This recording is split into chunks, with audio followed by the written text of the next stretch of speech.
My name's Dan Huss, and I'm from Scottsdale, Arizona. Which horse did you win on today, Dan? This Joe's got a gun. He's by Little Joe Cash, and he's out of a gunner mare that's out of a Dunnett mare. And how long have you had him in training? I've had him since March. Max Talone trained him, and Bob Shear and I went out and bought him in March, and then his doctor told him he couldn't ride for a year. So he said, well, I need to sell my horse, and then Jamie, she came on board in March, but she ended up buying the horse around June, and so she's owned it ever since then. It's actually going to be her non-pro horse next year. Awesome. Well, what do you think of the horse whenever you took over the reins? He was good. I mean, he was really good. He's a horse that's aware of his surroundings, so loud noises bother him usually. And he handled the crowd really good tonight. You know, I weakened a little on my last stop, but other than that, he was really good. Really good. I was really proud of him. And how has he been all this week here with all the noise and the hubbub? This is a big you know, it's taken him a while to settle in. I mean, I had a really good first run, and then my second run didn't go according to plan A.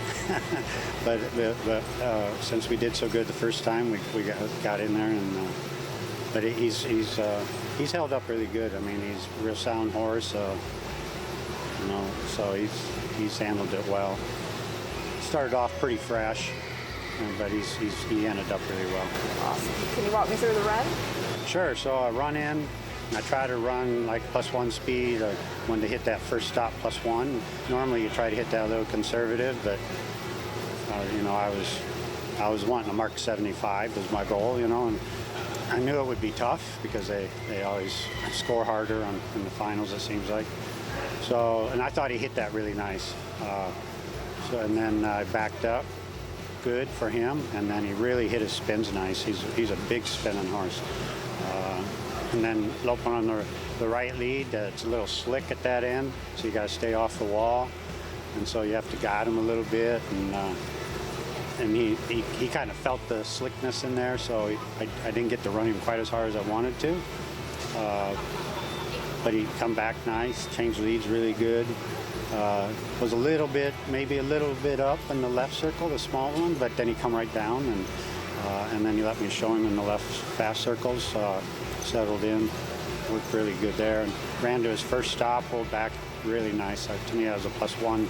I watched it over there, and then my other stop, I kind of weakened just a hair at the end, and so that wasn't quite as good as my first one, and my last stop I weakened way too much. But he was good. I mean, he's a nice horse. He's a really good-minded horse, and Max has done a good job on him.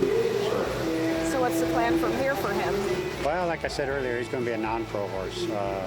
Jamie Walters is going to show him in the non-pro derbies. So I'm going to start all over with another one. Awesome. What do you think of the 2021 NRHA Futurity overall this year? It's been real impressive. I mean, the first go-around, the 3-year-olds look really nice, and then in the semifinals, they look really nice. You know, the finals is not a good example of how good these horses actually were this week.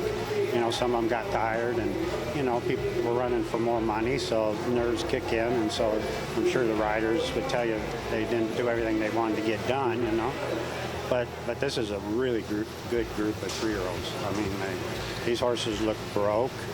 They look like they've been trained properly, you know, and brought along slow and build their confidence. I mean, this group of 3-year-olds look really nice. Who do you want to thank for helping you get here today? Mainly my wife. She's been sicker than the dog. She had to spend the night in the hospital, and so she pushes me, and she's my biggest supporter. And then my good friend Mike Flaherty, he's helped me, and he's been my eyes, and so. And then all the people that are on my staff, Mari Little, Karen from Equine Health, Lauren and Matt, and then I have Javier here at the show. So it takes a good staff to have a good finished product, and so I'm a small part of it.